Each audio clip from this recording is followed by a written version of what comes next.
Merci beaucoup, Monsieur le Président. Monsieur le ministre des Finances et du Budget, Madame la secrétaire d'État et ceux qui vous accompagnent, chers collègues députés, mbokk yi nuyu naa leen. Il n'y a pas une plus grande vulnérabilité de nos ministères depuis 2 ans. Ce qui se passe, c'est qu'il y a des institutions qui sont en guerre contre le Sénégal, contre le souverainisme, contre le nouveau régime qui a dit sans ambages qu'il va rompre avec des pratiques antérieures, que ce soit dans ses rapports à l'intérieur, que ce soit dans ses rapports avec l'international. Cette guerre se traduit effectivement par des attaques. Cette guerre se traduit aussi par le FMI qui louvoie avec nous. Le FMI qui est co-responsable de cette dette cachée. Le FMI qui avoue qu'il n'a jamais vu une dette cachée aussi importante. Le FMI qui s'est tué pour ne pas porter, pour ne pas créer de problème à son candidat, à son partenaire, Macky Sall et l'APR. Oui, il y a une guerre contre le Sénégal. Et il y a, oui, des Sénégalais qui sont avec ces institutions, qui mènent une guerre contre le Sénégal. Et parmi ces Sénégalais, il y en a qui sont ici, qui sont des traîtres à la patrie, parce qu'ils collaborent avec des institutions dont le rôle quotidien est l'expérience souverainiste sénégalaise ne doit pas marcher pour ne pas que toute l'Afrique aille vers le souverainisme. Parce que oui, le souverainisme n'est pas une condition suffisante pour sortir de la pauvreté, mais c'est une condition nécessaire. Monsieur le ministre, je vous présente mes condoléances parce que je n'étais pas là. Ce n'est pas pour raviver une douleur, mais vous savez qu'il n'y a jamais suffisamment de prières.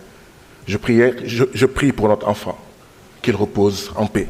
Je prie pour vous, sa mère, les membres de sa famille, afin que Dieu vous donne suffisamment de force pour faire face à cette épreuve. Il n'y a jamais suffisamment de prières. Je sais que vous êtes forts. Considérez cette énième prière comme une marque d'affection et une marque de solidarité dans ce moment d'épreuve. Monsieur le ministre, vous savez que quand votre prédécesseur était là, Monsieur Moustapha Ba, que son âme repose en paix, j'ai régulièrement posé plusieurs problèmes, dont celui des prestataires du PROMAF. Et vous savez également que malgré le changement intervenu le 24 mars, je continue à poser cela. Pas pour enquiquiner, mais parce que l'État du Sénégal faisait partie des États voyous, plutôt des patrons voyous, je m'excuse. L'État du Sénégal faisait partie des patrons voyous qui oppriment des travailleurs. Et il y a 4 PROMAF.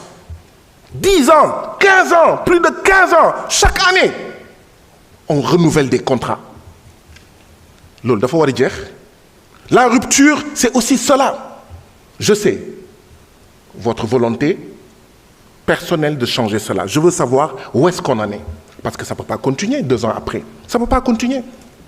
Que ce soit dans votre ministère, que ce soit dans d'autres ministères, nous devons avoir une lisibilité. Même si ce n'est pas aujourd'hui qu'on nous dise, oui, dans 1 an, dans 6 mois, dans 4 mois, dans 2 ans, dans 3 ans, il n'y aura plus de pratiques voyous venant de notre propre État, de notre propre gouvernement, à maintenir des travailleurs dans des contrats annuels sans fin. Où est-ce qu'on en est, Monsieur le ministre, par rapport à cela? Monsieur le ministre, oui, j'ai interpellé plusieurs membres du gouvernement sur la situation de l'hôtel King Fahd Palace. Le King Fahd Palace, c'est notre hôtel, c'est notre patrimoine à nous, Sénégalais. Vous avez été l'un des rares à me répondre. Je pense que le gouvernement ne nous dit pas réellement ce qu'il veut faire avec l'hôtel King Fahd Palace, ou plutôt à travers les actes, le gouvernement peut-être est en train de nous parler. Racine Sy, à la tête du King Fahd Palace, a été épinglé par l'IGE. Macky Sall a posé son coude dessus. L'IGE a dit il faut casser ce contrat. Le King Fahd Palace, où nous amenons tous nos invités, mais il est en train de menacer ruine. C'est comme un Tangana. Il ne respecte rien là-bas. Il ne fait que s'en mettre plein les poches au détriment de nous, Sénégalais, parce que cet hôtel nous appartient. Qu'est-ce que le gouvernement peut faire? Avez-vous une lisibilité? D'accord? Vous, parce que c'est notre patrimoine, avez-vous une lisibilité par rapport à cet hôtel? Qu'est-ce que le gouvernement veut faire? Parce que ça ne peut pas continuer ainsi. Oui, le dialogue national, c'est à l'Assemblée nationale. Le dialogue national, c'est dans les conseils municipaux. Le dialogue national, c'est dans les conseils de développement de quartier. Ailleurs, c'est du dialogue. Ce n'est pas du dialogue, c'est du dialogue avec des dealers qui ont contribué à piller ce pays, à voler ce pays. Oui, si vous aviez fait campagne sur cela, vous ne seriez jamais élu, Monsieur le Président de la République, Bassirou Diomaye Diakhar Faye. Je vous remercie. Merci beaucoup.